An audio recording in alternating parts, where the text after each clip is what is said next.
आप देख रहे हैं बीबी न्यूज पर खबरें फटाफट और शुरुआत करेंगे आज की कुछ बड़ी खबरों के साथ। रिमांड होम से लड़कियों की होती है सप्लाई। बेतिया में थानेदार बोला, यहाँ नाबालिग को मत रखो, शाम को बड़ी गाड़ी आएगी और फिर यहाँ से ले जाएगी।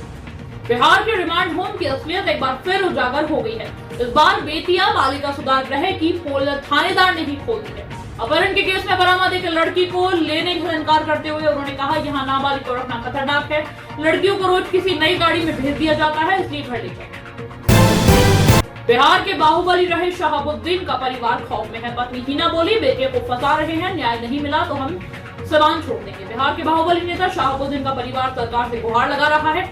सिवान से एमएलसी उम्मीदवार रहीस खान पर AK-47 से फायरिंग मामले में पूर्व सांसद मोहम्मद शहाबुद्दीन के पुत्र उसामा शाह पर एक एफआईआर दर्ज हो गई है। शहाबुद्दीन की पत्नी हिना शाह ने कहा है कि बेटे को फंसाया गया है। अगर सरकार न्याय नहीं करना चाहती है तो हम लोग सिवान छोड़कर चले जाएंगे।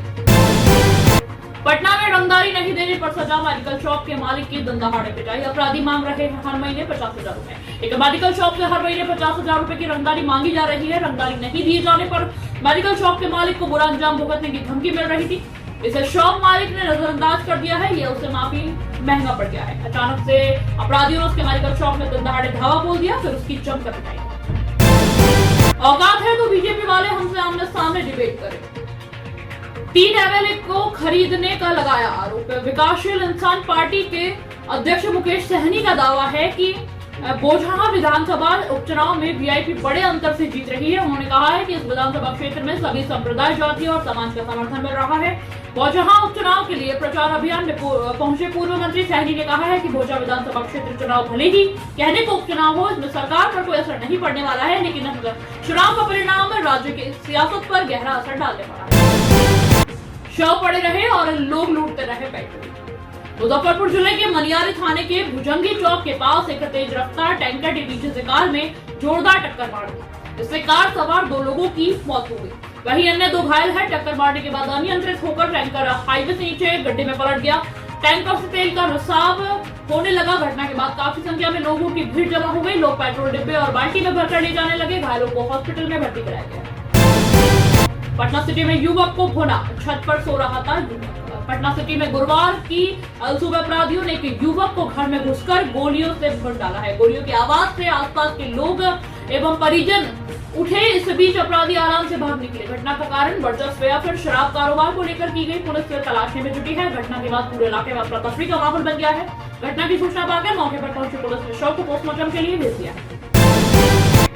गोरखनाथ मंदिर अटैक पर ATS का खुलासा। ISI से प्रभावित का मुर्तजा फंडिंग भी करता था। गिरफ्तारी के डर से फिदायीना हमला प्लान किया। गोरखपुर के गोरखनाथ मंदिर की सुरक्षा में तैनात PSA जवानों पर हमला करने वाले अहमद मुर्तजा अब्बासी जल्द ही कनाडा शिफ्ट होने वाला था। वह कनाडा से ही ISIS के गढ़सिरिया भागने की फिराक में था। वह ISI से प्रभावित था और उसे फंडिंग भी करता था, क्योंकि कनाडा जैसे देशों में जाने के लिए कड़े नियमों का पालन और अच्छा खासा बैंक बैलेंस होना जरूरी है। इसलिए मुर्तजा ने बैंक खाते में करीब 20 लाख रुपए जमा करे।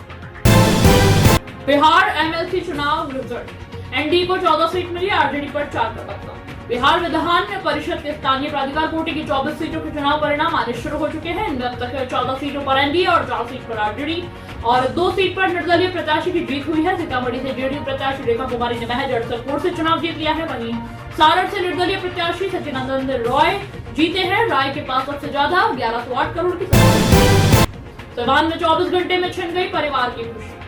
अस्पताल जाते समय बोलेरो ट्रक से टकराई। सिवान में भीषण सड़क हादसे में 2 नवजात समेत 4 लोगों की मौत हो गई है, जबकि 2 लोगों की हालत गंभीर है।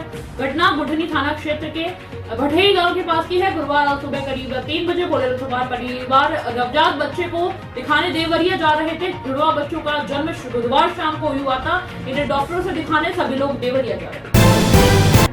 सरकार का एक और कागजी आदेश। शिशु मृत्यु दर पर काबू पाने के लिए जर्जर अस्पतालों में नवजात की जांच करवाई।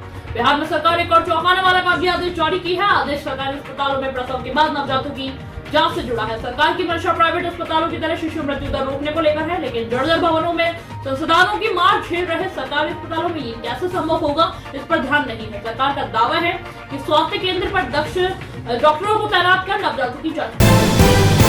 आज की खबरें फटाफट में बस इतना है। कल फिर मुलाकात होगी कुछ बड़ी खबरों के साथ। तब तक के लिए देखते रहिए बीबी न्यूज।